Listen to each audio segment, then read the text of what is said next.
Hi, my name is Jeremy Nesse, and you're watching for BassPlayersOnly.com.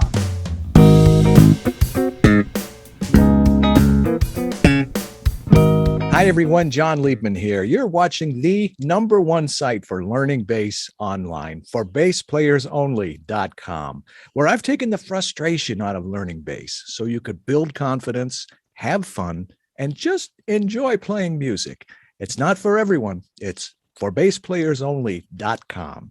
We have a very special guest this week, Jeremy Nesse. He is a New York-based instrumentalist. He plays the bass, of course, as one of those instruments.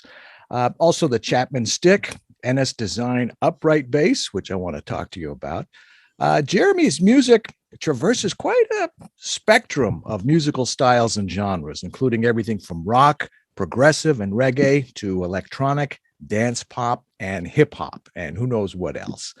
He's also one of the driving forces behind Through the Wire, a tremendously ambitious project described as the reimagining of the music of Peter Gabriel, for which he's recruited the likes of Tony Levin, Gail Ann Dorsey, Julie Slick, and about 150 or so non-bass playing musicians. And we're definitely going to talk about that. Jeremy Nesse, welcome to ForBassPlayersOnly.com. Hi, John. Thanks for having me today. I want to start by going back to the early days. How would you describe your musical upbringing and what attracted you to the bass? Well, I really started out as a guitar player and also took a lot of piano lessons when I was a kid. But I took up the bass, even though I was a guitar player and played keys and so forth. But I took up the bass once I really, discovered Tony Levin. Tony Levin was really kind of the major influence for me, apart from, say, Les Claypool or Chris Squire and Mike Rutherford from Genesis and so forth. But there was just something about, in the essence of what he does as a player, not trying necessarily to be the bass player, but playing melodically and serving the song. I also discovered early on that, as a bass player, you really do hold much of the control of a band situation. You control the groove, you can speed up, you can slow down, you can get heavy. And that was the major appeal for me, at the beginning. As I got older and being able to get more work as a bass player, it seemed, where my identity really kind of set into place. It's very refreshing to hear that because I've interviewed right around 800 bass players so far. That's a lot. Should be no surprise to you or anybody that in most cases they say, well, I really wanted to play guitar, but they said, no, we got enough guitar players and you can play guitar and not be in the band, or you can play bass and be in the band. That was actually my story. But it sounds like you discovered it and you embraced it once you discovered Tony and this different kind of music and different kind of involvement than I think is typical among most people who become bass players. Were there any other influences that you had? In terms of bass? Yeah. Yeah, and I think, as I did a piece the other day, and really it dawned on me how much Peter Gabriel was at the epicenter of my musical growth and experience. And especially with his music really kind of introducing me to non-Western music. So everything that was outside of, the typical norms, whether it was Latin music or, Latin jazz or music from Africa or elsewhere in the world, these pulses, these rhythms really felt like they were more innate to me than, say, a typical rock band, or a rock song. There was just something about playing off the beat or being syncopated, and there's just something that had more of a heartbeat. So that I would probably say is probably more of an influence than anything else musically that drives what I like to do in terms of bass playing. I spent 6 years down in Miami. When I first got down into Florida, and I was hearing a lot of salsa music, and the bass player would play the downbeat like on beat 4 of the previous bar. I said, look, whoa, what is that? That is the coolest thing. Dum, dum, dum, dum, dum, dum, dum, dum. And the legend goes there was some Cuban bass player in 1925 that got drunk and started doing that. Who knows how that style actually came about? But was that before or after Kachow? Oh boy, Kacha was all the rage. He was already pretty up there, but he was still around. And some people had suggested to me, you ought to take some lessons with him because he's at the time he was like, I don't know, 85 or something like that. But never did get to. I don't think I ever even got to see him perform live, but I've seen a lot of videos and I've heard a lot of recordings. I want to ask you though. You mentioned when you started to get some work, what kind of work were you doing? How did your career get rolling, and what kind of things were you doing initially as a Well, bass player? well, I mean, roll back the clock 20 plus years ago, when I was young, much younger, of course, being in a variety of bands here in Manhattan and playing, whether it be Brooklyn or Queens or in the city itself. I was always really primarily a rock guy. So being in three, four, five different bands at once, that came very natural to me. So getting paid to do gigs. I wasn't much on the studio side of things, even though I have a studio background, but that's more on the engineering side. I went to school for that. But on the performing side, taking a gig anywhere and anywhere, just trying to, build my chops and just meet as many new people as possible. That was really, it wasn't so much about the money. It was really more about meeting people and that connection. Are you talking about clubs or jazz gigs or weddings or all of the above? Mostly club gigs and, festivals or any outdoor events, things like that. I mean, Manhattan is very conducive to that. Yeah. All right. I've got to ask you. So, what is, and you touched on it a little bit already, but what is this fixation with Peter Gabriel? And how did this whole Through the Wire project get started? I think it's Yeah, I really mean, cool. yeah, it's been very gratifying and a lot of fun. And my co-producer Deane Arnold Right. has been in it with me since day one, as my sounding board, shoulder to cry on, and creative partner in all of this. I mean, since I was a kid, Peter Gabriel. I mean, I was one of the lucky ones when MTV launched. And anything that was on 82, 83, 84 in those years, all became part of my DNA. But Shock the Monkey, as a visual statement, really struck me. I can remember as a kid running around my parents' living room, like a monkey and just crawling around on the floor. And, that just was something that just really resonated. And then, of course, bought a copy on cassette. What's a cassette? Of Security, Peter Gabriel's fourth self-titled album. And that just blew my mind. Whether it was polyrhythms or non-Western sounds or, what I didn't know then, but that I know now, like really kind of the real beginnings of digital sampling, So all of these things really hit me in such a way that, when So came out a few years after, that to me is the best album. That's my favorite all-time album. So you have these two albums that really have the best of what I believe that music has to offer. But that's my opinion, of course. But there's just so much there to glean from, to learn from. Whether it's being in the studio and learning how to record something a certain way, or anything of that. That's all part of what I love about music, and it just set in really early on for me. And then with the pandemic, it got tired for me. I mean, I was able to spend my time. I was fortunate to be able to go back and forth between Manhattan and up to Woodstock and the Bearsville area. Family of ours was renting a house up there, so to have that kind of respite from the chaos that was brewing here in the city, gave me pause and said, "Hey, now I have the space and the time to actually be creative." But with all of the emotions at that time, it was really hard to really kind of focus that energy. And Deane Arnold, he had begun doing his own version of quarantine sessions and roped me in on a few things. I'm like, oh, this is how you do it. And so I had an older version of Mercy Street that I had done as a kind of a demo for a band that I was in LA years ago. And I just remixed it. And I'm friendly with Tony Levin. And I said, hey, you want to play some cello on this? And gladly he did. And I got other people involved. If you know Bob Duro, who was the arranger and composer for Schoolhouse Rock in the 70s, his daughter, Aralee Duro, played flute on it. So it just, one thing led to another, got a great track, very excited about it.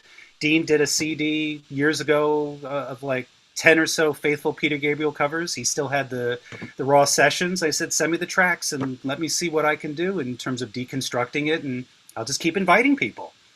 And, it just grew from there. So while it's the pandemic and people are working on stuff, what am I doing with my time? Well, I'm producing more. So probably to date, I probably touched on and created over 70 sessions of songs that, and Jerry Marotta had once said to me maybe a year ago, he's like, does Peter even have that many songs? I'm like, maybe not recorded, but there's demos and there's ideas and there's snippets. And YouTube was a big part of my initial research, trying to find, okay, I could do Sledgehammer, but I'm not. And I'd rather do something that is entirely unknown, unless maybe you were at that concert in 81 or 82. So we have a bunch, we have across the board, we have hits and we have deep cuts and B-sides and a lot of pieces, a good handful, a half dozen or so of songs that nobody's heard, unless they really did a deep dive on YouTube. I think they were pretty much quarter-inch demos that Peter Gabriel was doing with Phil Collins and a bunch of other people between 74 and 76. So there's a lot of really cool, weird stuff that never made it to an album, but it really does kind of show the beginnings of where Peter Gabriel, where his head was coming off of Genesis. It's like, okay, I'm just going to be in this creative process as he always is and what he does. And he's just soul searching. So I have stuff that kind of touches on that as well.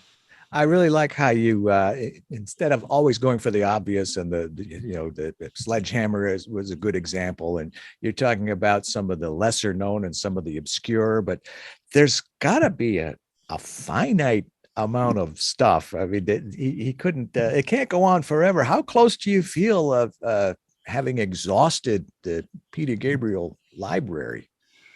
Well, I mean, as I look at my list earlier today, I'm still, I got a version of On the Air that I did with Larry Fast that's in production. I have a half dozen of those unknown pieces that we're working on, and probably another 5 or 6. Blessed is my mix engineer, Robert Fauta, who has said to me, as long as you keep doing them and we like them, we'll keep banging them out. And, so yes, I would say there is a finite number of Peter Gabriel songs. There's also a finite number of songs that I think are worthy in this experiment to actually touch on. I mean, we're touching on songs of an artist that is so subjective to so many people that, one wrong move, there's either you're gonna love it or you're gonna hate it. I mean, we're doing it for the sake of doing it because we love Peter Gabriel and his music and his humanity, because of all of the non-musical things that he does. But I think it's, there are many songs that I'd love to do, but I'm not going to do them because, it's like eventually I want to move on to, my own music or new music or another direction. Okay. Let's talk about your basses and your gear and stuff. What are you playing there? Well, these are all Ernie Ball Stingrays. I have a Rickenbacker 4-string, but I really just love the sound and the feel of 5-string, whether it be fretted or fretless. One here right here, the orange one, that was from Tony Levin. So that was one of his, what I fondly call faux Barbies, because he had a couple that were made to kind of, be backups for Barbie, his regular bass that he's had since basically the late 80s. But I've had, there's one here. I've had that one for almost 20, 30 years, so I do fall in love with instruments. Probably see my stick right over here. Oh, and I've gone through probably about 15 different sticks over the last 30 years, buying, trading, selling, et cetera, till I find the one that really fits me. And then, of course, I have my NS, the upright. Okay. Tell me about that. How many strings are on that, first of all? That's also a 5-string. 5-string. But okay. I've dabbled with NS cello. I've had some of the fretted CR models that they have, and they're amazing. I mean, every single one has something different to offer. But playing a 5-string upright, especially with the timbre that it has, I mean, it really growls when you want it to, and it really goes low. Especially when I track it, and it's like, oh, I gotta do a filter somewhere because there's only so much room before the whole track is going to be like too thick. Those are great. I love the NS. By the way, I noticed somewhere I read or I saw in an interview that You have included a bunch of musicians in this project here that also happen to be NS Design cellists and violinists. So I Yeah, wanted to that was mention a that fun one. just That as was another shout out to NS Design. yeah, that was slow marimbas, which was originally done with marimbas and a lot of atmospherics and synths. But I decided to, I felt like it was a great way to really kind of feature NS instruments. So Karina Garrett, who's here in New York, she plays NS violin. And then Christina Ruff, who's out in Europe, Western Europe, and she plays NS cello. And I felt it was a great way to just showcase NS instruments. Um, if you really pick the piece apart, there's cycling parts of threes and fives and six, and they all, I think they I forgot where they line up, but every 20 something measures, the whole cycle starts up again. Come And together.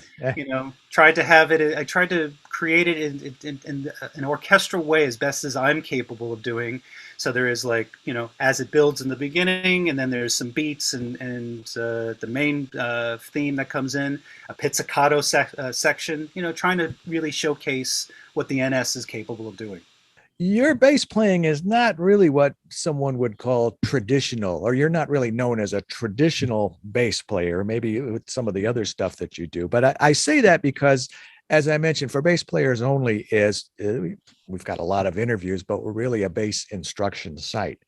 And so many people that I'm attracting tend to be men in their 50s, 60s, 70s. I mean, we get a fair number of women too, but they're not trying to be rock stars. They're not trying to set the world on fire. They want to play some blues shuffles with their friends, or some classic rock riffs, or, maybe some walking bass lines.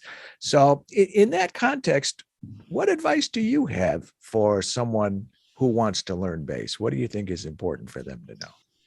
Um, and I'll say this, I mean, because I usually, when I have my students, it's really what I would say to them is, what is it that you love about the instrument? What kind of music, gets your heart and feet stomping? It's like, what is really in your DNA? How many, I mean, I'm sure I could speak to many people out there and ask them about their own personal experiences. Like, what was your guitar teachers like? And, oh, they always made me learn material that they thought I should learn. No, I mean, I have young kids. My daughter is 6. It's like she started to take guitar lessons. What is it that you want to learn? Baby Shark. Have at it. You know, Start with what you know and start with what really you identify with, because it's going to, as you, I wouldn't necessarily master, but as you grow more comfortable within, what you'll perhaps, if you're the kind of person who wants to grow as a player, you'll reach further and further into whether it be a different genre or a different feel or whatever. You'll start reaching further once you feel that, once you have that kind of base comfort, essentially. I like what you said, and I appreciate that. But isn't there also something to be said for? I was interviewing Norm Stockton a few months ago, and he says, I think you have to eat your vegetables also as a bass player. I mean, aren't there things that people should learn, even if as a stepping stone to play the stuff that they want, or maybe there's a balance there that they Well, don't get me wrong. Don't get me wrong. I mean, I drill my students with scales and modes, and I make sure that they have an awareness, because especially as a bass or even a Chapman stick player, these are relevant things. I mean, you could play pentatonics on a guitar till you're blue in the face, and for some people that's great, and that they've accomplished what they want, or if they want to shred or whatever.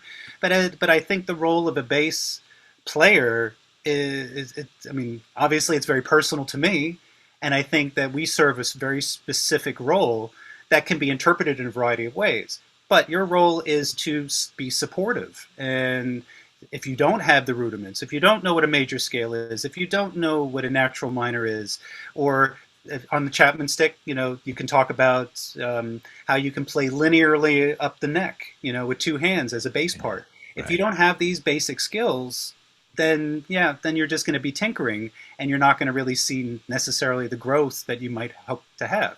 So no, I'm definitely a stickler when it comes to rudiments and fundamentals, but I'm not big on, one person might say, yeah, you need to practice with the metronome, and another person might say you don't need to do that. Case by case basis. You really have to identify what the needs of that student really needs to get them going. Yeah, good point. You mentioned earlier that there is some other stuff that you would like to do? I mean, it's not all just through the wire. You have your own music. What do you have coming up in the future, as far as you can see, as far as maybe any non through the wire projects, anything at all that you can see on the horizon? Or is that just like someday when I'm through with this, I'll get to that? Well, no, I mean, I've always had. I mean, for the last 8 years or so, I've been a part of an underlying project here in New York City called Tilted Axes, and it was put together by a composer named Patrick Grant, and it's basically a guitar orchestra that instead of being tied to a stage, there's no backline, but everybody plays their guitar or respective instrument through, let's say, a Vox 5-watt battery powered amp that you can wear on a guitar strap. And we've done, everything from pop-ups, festivals, block parties, museum, gallery openings, and much of the project in terms of the players, many of them are alumni from the guitar craft. So even though I've never participated in the guitar craft, I do feel like by some way of osmosis, I do get that kind of flavor into what I do. I get to be, I can be a stick player one day, I can be a bass player another day, marching band style percussion, but played in a rock garage band, kind of style. And the pieces are, they're, let's face it, weird music, and we love that. And odd times and weird key changes and, twists and turns. So that's something that I've been a part of for the last 8 or so years, and that's ongoing. So that's something that I've always had, that I'm always involved with. But as far as my own music, there's a lot of things that I'd like to attempt to do. I mean, first and foremost, I love a good song. Yes, I can play King Crimson music and odd time signatures and, weird music, fine. But I'm still, the root of it all for me is really a good song. So I do enjoy working with singer-songwriters. Yes, I can do my own music, but I feel that, in a lot of ways, I feel like I've been in my own bubble for, over 2 years now. So really trying to work with new people who, whether they be songwriting based or not, try to find new avenues to be able to, create new music. And that's really where my mind and my heart is at the moment. I have one last question for you, Sure. Jeremy. What would you be if you weren't a bass player? It's something outside of music. Well, I was once upon a time on track to be a veterinarian. Ah. Except I blew it in both biology and chemistry. So wasn't going anywhere in that. But no, I mean, there was always in the back of my mind and in my heart, trying to find ways to, and there's obviously still time, and I think it's probably more relevant now than ever, is trying to find ways to, in my capacity. I mean, everybody has their own limit, but try to find interesting ways to be able to help others. I think that is, that can mean a lot of different things to different people, but, it could be something as simple as, trying to lobby your local town to get more solar panels on buildings. I mean, it could be something as simple as that. I don't recommend politics at the moment because I don't have the skin for that right now. Or the temperament, but there's lots of stuff left to do, and I think that if everybody find one thing that's meaningful that you can put out into the world that's not necessarily creative or not necessarily rooted in music, then I think we're off to a good start. But there's first things first. I just got to get my children out the door and make sure that they are adjusted, caring, loving people. And I think that if anything. For me, that's the first thing that I need to make sure that is happening. Well, you're an interesting guy. You've got a fascinating story, and you're a good soul. Thank you. And I think it's really cool what you're doing with Through the Wire and how you came into that and what you've done with it. And I can't wait to see what you come up with next. Thanks so much for being a part of our show this week. And I wish you much luck and continued success in all of your future endeavors. Great. Thank you so much, John, for having me today. Appreciate it. Well, it's my pleasure. I sounded so formal, all your future endeavors, but you know what I mean. And all the cool stuff. It feels like my bar mitzvah. I just feel like I've been bar mitzvahed again. Mazel tov. Well, thanks very much. I'm John Liebman. You're watching the #1 site for learning bass online, ForBassPlayersOnly.com, where I've taken the frustration out of learning bass so you can build confidence, have fun, and just enjoy playing music. Remember, it's not for everyone. It's ForBassPlayersOnly.com. I'm John Liebman. I'll see you all next week. Let's play bass.